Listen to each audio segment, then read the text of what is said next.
Okay, so shall we go through some of these then? So what's the probability that x equals 4? What's the probability of getting 4 successes, sorry? Just that, right? 25.92%. It's literally just the probability that you get 4 successes is there, right? What's the probability of getting less than or equal to 2 successes? 31.74.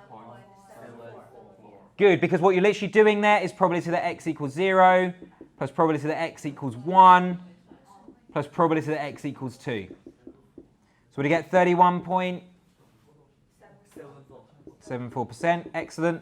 What's the difference between question 2 and question 3?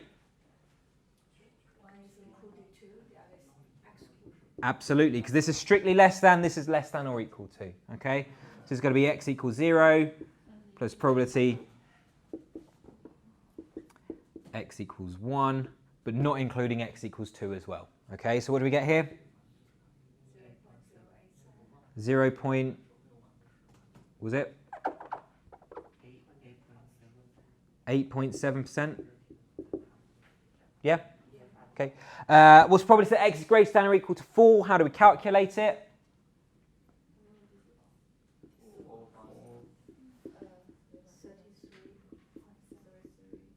Good. So you're basically saying if it's greater than or equal to 4, you want 4 successes or 5 successes. What do we get, sorry? 33.7%. Perfect. What about probability that x is greater than 2? Don't tell me what the answer is. Tell me how you calculated it.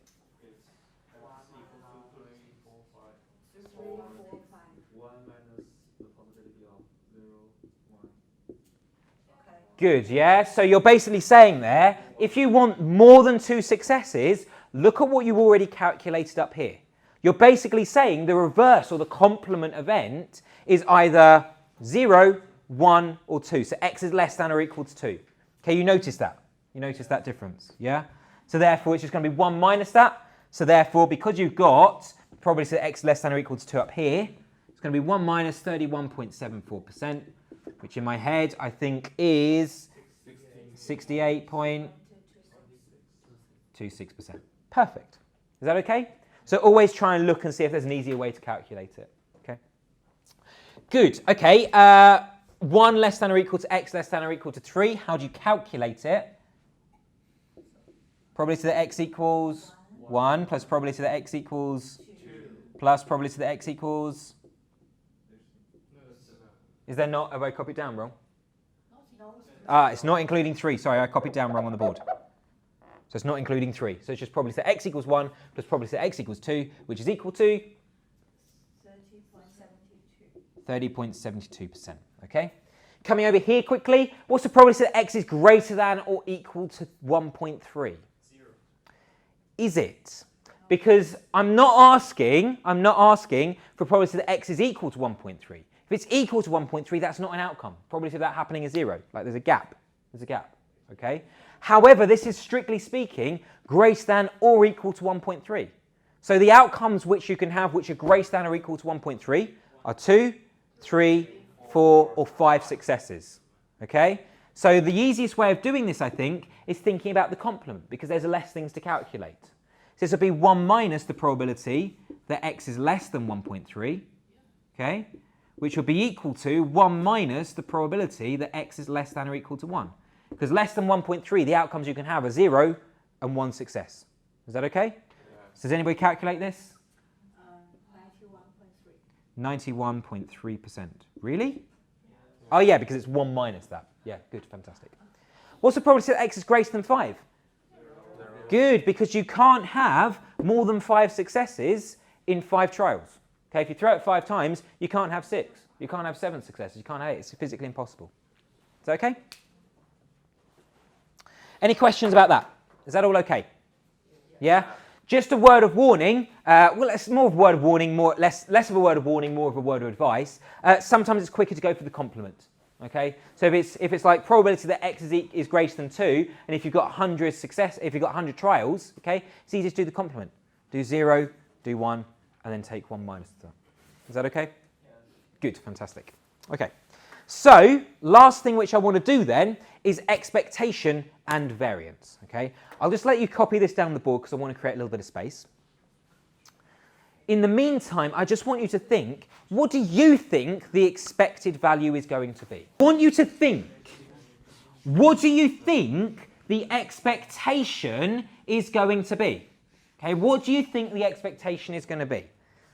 So what value, if you did this, what value do you expect? Okay, what value do you expect? Any ideas?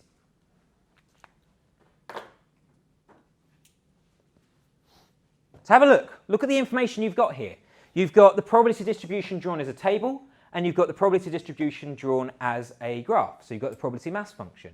So what do you think the expected value is going to be? So if you did this 5 times, you did this sort of trial 5 times, okay, 5 trials, probability of success is 0.6.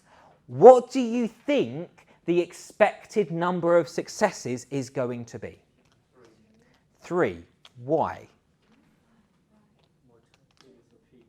Go on.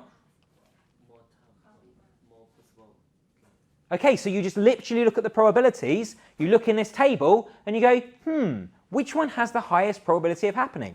And the highest probability is going to be, which one? 3. Fantastic. Can you also see that from the graph as well? Yeah? Literally the graph, the bar with the highest chance of happening, the tallest bar, is going to be 3. So in other words, you expect this thing is going to be 3. Now, obviously, sometimes you're not going to be able to have this or this in front of you, okay? Sometimes all you'll be given is this, and you have to then just try and work out what you expect to happen, okay? What's the expected value? Now, of course, you could work out the probabilities, but if there's like 100 trials, it's going to take forever. So I need a quicker way of being able to calculate the expectation, okay? So one way that I can think of it is like this. I know that the probability of success is 0.6, okay? Now 0.6 is 60%. Think, what does that actually mean? What does 60% actually mean here? That's 60% of the times it's going to succeed. Exactly. So if I do this trial, okay, doesn't matter how many times I throw it, I could throw it 5, 6, 7, 1,000,000, it doesn't matter how many times I throw it, all this means is that 60% of the time I should get a success and 40% of the time I should get a failure, okay? So what's 60% of the 5 throws that I do? 3. It's 3, right? So what I'm literally saying here, if I take the probability of success and if I multiply it by the number of trials that I'm doing, logically, this should give me the expected number of times I get a success, or the expected number of outcomes. Is this okay? Yeah? So I should literally just multiply n by p, okay? So in this case, it's 3. But you can also see that in the table as well. Is that okay?